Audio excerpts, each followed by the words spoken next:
Welcome to Foster Denovo Talks. Today I'm joined by Gav. Gav is our head of client consulting, and he's going to share with us today some stories around the Punter Southall integration, so the acquisition by Second Sight and Foster Denovo and the lessons he learned through the integration. The other thing we're going to talk about is the kind of cultural differences and how he kind of made that cultural integration and shifted those people across the line. It's not been about picking the best culture or picking the best approach, but it's actually been about building the new culture of bringing those two together to what we are now as one organisation. When we arrived here on day one, 1st of February 2024, that we had at that point, I think it was 97% of our clients signed and ready to go, and just a few others that we needed to get across the line. When you dig down beneath the culture, when you get to the key, to the heart of what these two businesses have been delivering and have been doing, actually what's most important is the same. It's people and it's relationships. And then the third thing is lessons from him for anybody out there who's thinking of being acquired by Foster Denovo, if you're in talks or you even thinking of joining the company, Second Sight or Foster Denovo, some great lessons there. So if that is you, you're really going to want to listen to this one. Welcome, Gavin. Thanks very much for joining us today. Thank you, Darren. Good. Just to get started, it'd be good for the listeners, I think, just to know a little bit about your background for the last few years before you joined Punter Southall Aspire, and then also a bit about your role at that company. Would you mind just sharing some of that with us, please? Yeah, happy to. I think as with most people, I kind of fell into the financial services industry. There was never a great plan or great intention as to where I was going to end up. Joined Punter Southall back in 2003, so quite a long time ago now. I was there as the T-boy, the letter opener, and then over the course of time progressed, started taking on a consulting role, working with clients, eventually moved into some management experience, and then ultimately, just as we were moving here towards Foster Denovo, I was in leadership positions. So Gav, you hear the news, okay? You're working at Punter Southall Aspire. I think you probably knew that it was up for sale, and then one day you get the news that there's been a buyer come along. So it'd be good to know what your initial thoughts were. At last, is probably the initial reaction. For a lot of us in the business, we'd seen this happen with other parts of the organisation. This is very much the culture, the way that Punter Southall had operated, the design, grow, and sell with various different aspects of our organisation. And it was finally our time. The writing had been on the wall. We'd sort of been preparing for sale, albeit not overtly, for quite some time. So when it actually came that I was sitting across the table and having the conversation around what had happened and where we'd come, there was a huge sense of relief for me personally. And I think others felt that, but it wasn't that was the sole reaction. There were definitely people who felt unnerved by it, who weren't necessarily thinking the same way or expecting the same outcome. So there was a different group of reactions across the business depending upon who the individual was.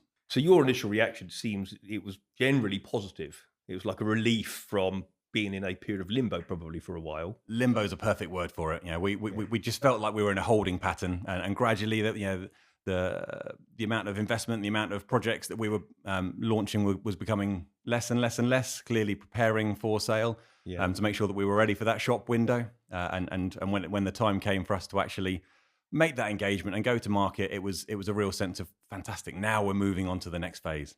Yeah, and I think you're generally a positive kind of guy, so you probably would look for the good in those situations. But was that the same for the team? What was the team reaction to the acquisition?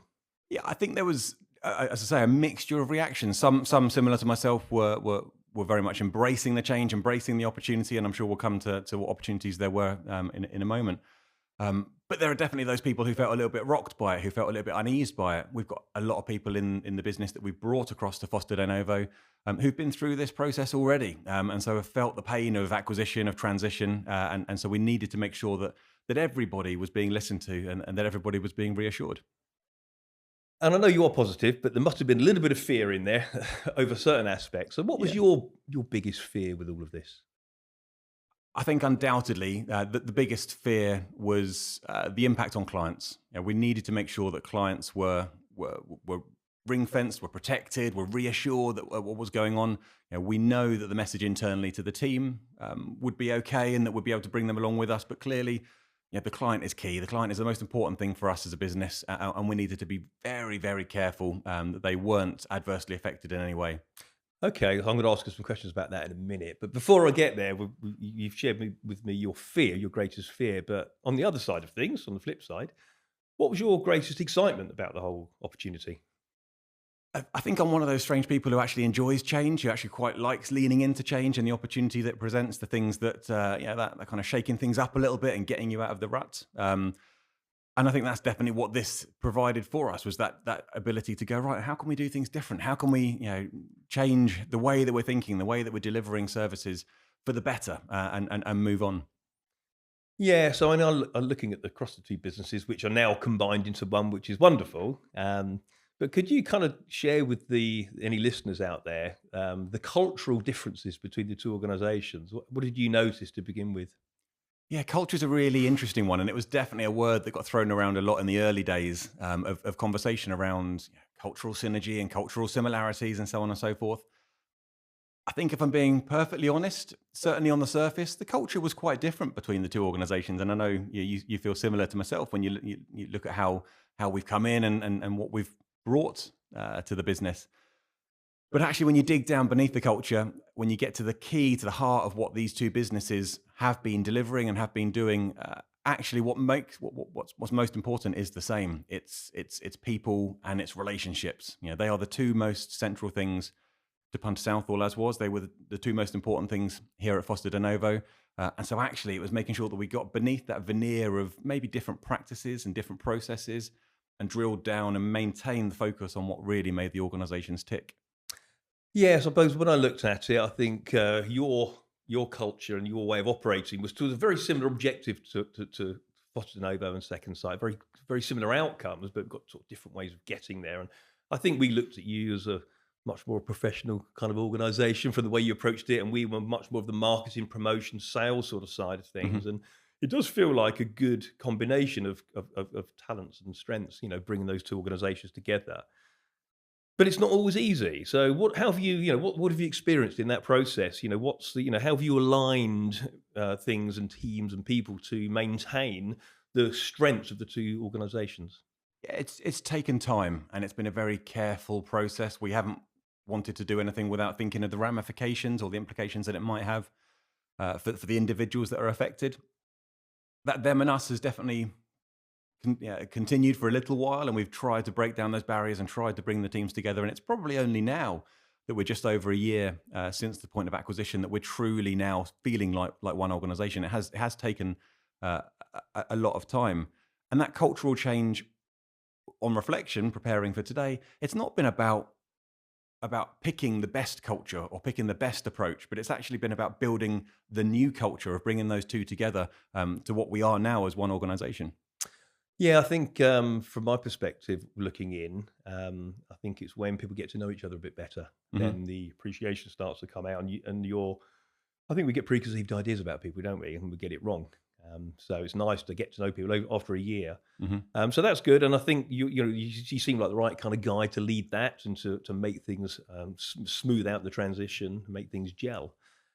From a client perspective, though, and we go back to what you said earlier, that does bring with it challenges, and I know that's the most important thing to you guys, the client experience for sure, same as the original business. So, how did you manage the client expectations, and what was their response to the news? Yeah, it was a massive piece of work. It was critical to us, that management of the client message. There was a couple of key points that we made sure were there. There would be no change to people, was first and foremost. The people that you've been working with, in many cases for 10, 15, 20 years, won't be changing. Your points of contact will remain the same. The services that we provide will remain the same. The contract will remain unchanged. So there was definitely a strong message of its business as usual, just with a different name above the door and a bright different orange branding on all of the collateral. But apart from that, business as usual. So that was the lead message that we had. But it was a huge project. It did take up an awful lot of time to go through that process of novating those clients from Punter Southall to Foster Denovo. So we were engaging with clients regularly. We wrote to them all early, ahead of the acquisition, to explain what was going on. We needed to get them to put pen on paper to confirm they were happy with this transition. the 750 clients that we were regularly engaging with, communicating to really get them understanding what this change meant, not just for us, but for them. And that was no easy piece of work. Lots, as you can imagine, lots and lots of different individuals involved at all levels of the business, in all different skill sets, to make sure that when we arrived here on day one, 1st of February 2024, that we had at that point, I think it was 96, 97% of our clients signed and ready to go, and just a few others that we needed to get across the line. Wow, that's a pretty impressive result. So did much of that entail actually face-to-face meetings with clients and walking them through the process, or did you do it all by the written word, or did you on Zoom? How did you go about it? It led with writing. It was a legal process that we needed to go through, so there was an awful lot of paper involved. But absolutely, the follow-up to that was in ensuring that the consultants were picking up the phone, were speaking with their clients, setting up those meetings to give them that extra layer. Because as you say, it's a people business. We talk to people, we don't talk to paper. And we need to make sure that people are understanding what it really means for them as an individual, as much as what the paper says. Yeah, and how important what importance did you place on the individual personal relationships that your people have with those clients? How important was that in the whole process? Yeah, it's absolutely fundamental, and that's what we place so much value on, is the fact that this consultant has a fantastic long-standing relationship with this finance director, HR director, what it might be. And it's not just the consultant that has that relationship. It'll be support staff, it'll be additional staff who have those points of contact. And we know they're best placed to tell the story. And it is a story. It's a story about what we've been doing, what we're trying to achieve, and where we're going. And it's those people having those conversations that can make that story land. Yeah, that's brilliant. And in terms of the employees in the former Punter Southall Aspire, who are now called Second Sight, one big happy family, which is lovely. From what you've seen so far, what opportunities do you see that bringing to those people in terms of their own career progression? It's given people ability to step back and reflect. What is they want to be doing? What is their unique ability that they want to be driving forward with, to really set them alight, to make them do what makes their heart sing. So we've got the ability for people to have that moment of pause and reflection. And we've seen people move in different directions. We've seen people move into different roles that they wouldn't have had the opportunity to do so before. And that's been fantastic, to see them stepping up and to challenging themselves, getting out of their comfort zone and really thriving in those positions. What's interesting as well is it's not just been the Punter Southall people seeing those opportunities. With Punter Southall coming in and the business expanding to the size that it now is, it's also given Foster Denovo people to go, actually, there's something that the Punter Southall team is doing, and I'd love to get involved with that. So it has been both ways, this shift. I absolutely, totally and utterly agree with you. And in terms of you as an individual and your own personal career opportunities, has this brought something new for you? Yeah, it's enabled me to really refine my role, to really make sure that I'm focusing on what I enjoy doing and what I feel I'm best at doing. That doesn't mean that I've just dropped all the things that I find difficult or that I don't enjoy, but I think one of the things that Foster Denovo is really focused on doing is making sure that people spend their time doing the right thing for that individual. I've felt that. I've definitely seen myself grow as a result, and I know that's something that other people have seen and felt too. Yeah, I certainly agree with you. I think there was when I looked at things, I think that the acquired people were more, even though they were particularly expert in certain areas, more than we were in certain areas, but they were very much also trying to do a bit of everything. They're like jack of all trades, whereas we tended to specialise and try to match as close as possible to our unique strengths. And so, how are they kind of responding to that as a process, and whereabouts are we on that process? Yeah, we're massively more advanced than we were, let's say, 6 months ago. People are clearer now.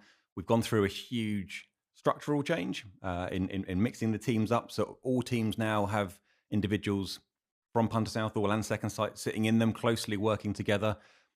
To your point earlier, we're building those relationships, having those regular conversations so that we get to know one another, which has been really, really important, making sure that we are giving individuals the chance to focus, as you say, on those things that is most important to them, rather than trying to do everything. It's good to have the working knowledge of the wider business, but you shouldn't be trying to deliver everything. You need to be doing what you're an expert at, a specialist at. Yeah, no, I totally agree. I mean, in the ideal world, you do what you are the best at in the world and you're passionate about. And it's like never going to work then, isn't it?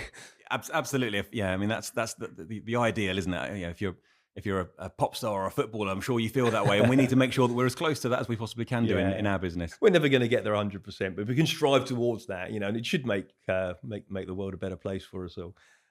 So looking back over the last sort of 12 or 14 months, what are the 3 biggest lessons that you would share with us from that process? Yeah, the 3 key lessons. I think the first one would be empower the people to be engaged in the conversation, to have a voice, to have their opinions heard. The worst thing you'd want is somebody to be sat there feeling unnerved, feeling uncertain, but not have the ability to express that view or to have to actually share what they're thinking. So empowering your people. We made sure that through the whole integration process, everybody had a chance to sit on working groups, to sit on proposition groups, to look at what was best practice. There was no closed room where people couldn't have a voice. So that was critical. I'd say my second learning would be not to be afraid to go faster.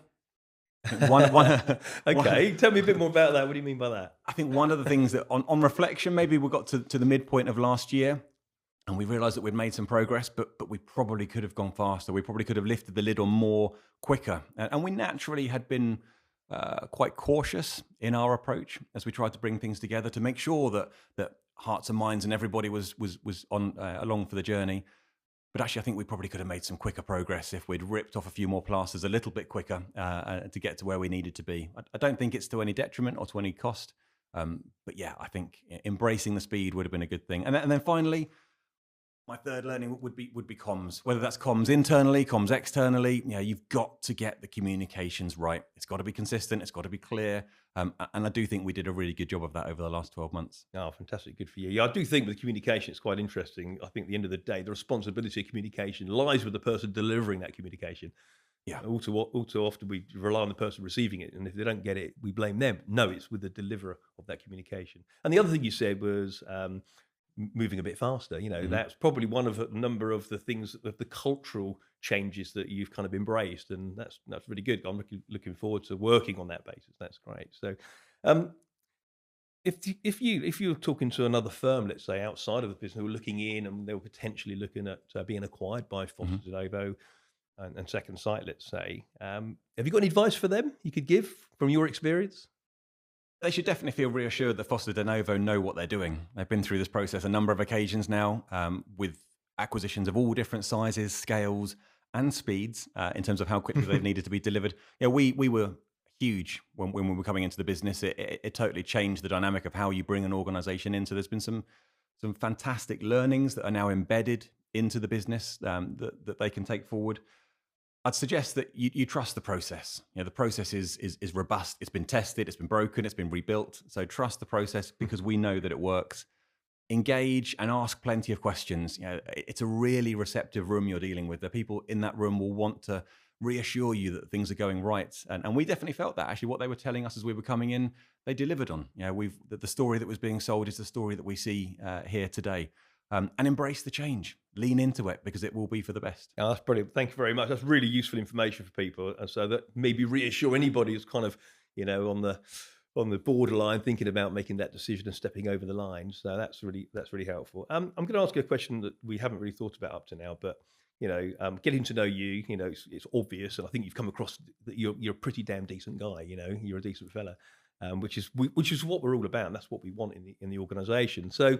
Just looking at things now, just a final question for you, putting you on the spot a bit. Thank you. So if there was one thing, with that blink reaction, without too much thinking about it, what was the one thing that you love about this new organisation you're working with? People. No question about it. It's the people. So many different people, so many different skill sets they bring, so many different personalities they bring. You and I have sat in rooms over the course of the past couple of weeks alone and seen that really come to life with those mixtures of individuals bringing together their passions, their unique abilities to really take this organisation on to the next level. That's brilliant. Well, thank you very much. I think that was an absolutely fantastic interview, and hopefully the people out there watching are going to learn a lot from you. So thanks so much. Thanks, Daz.